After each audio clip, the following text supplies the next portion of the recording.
তোর কালকে টিয়া দাও ডেটা ছিল, কালকে তুই টিয়া দেস নাই, আমার লগে দেখা করস নাই, আমার ফোনও তোরস নাই। তুই জানোস আমি একটা ঝামেলার মধ্যে আছি, তারপর তুই আমার লগে দেখা করস নাই, টিয়াও দেস নাই। তোর এখন টিয়া দিউন লাগবো। আমার কাছে এখন টাকা নাই। টিয়া নাই মানে তোর এখন টিয়া দিউন লাগবো। আমি এখন টাকা দিতে পারবো না, তুই কি করবি কর। কি করবি কর মানে?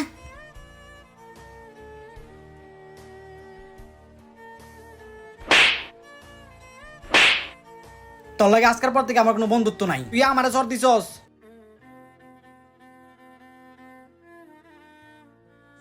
ভাই রাজুরে দেখছস? না দেখি নাই, হের কথা আমারে কসকে?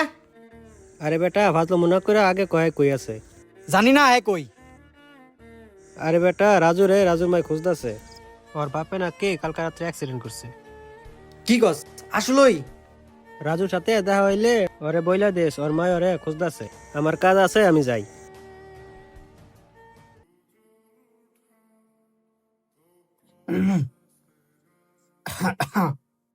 সরি।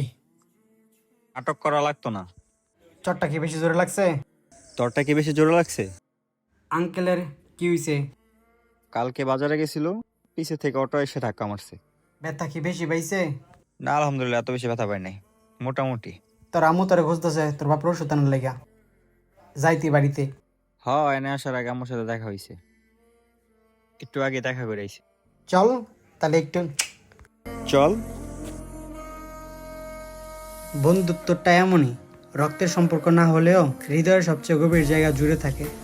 প্রকৃত বন্ধু মানে নির্ভরতা, শান্তি, বর্ষার জায়গা, সুখ দুঃখের সঙ্গী, গল্পের মানুষ, জীবনের এক অমূল্য উপহার।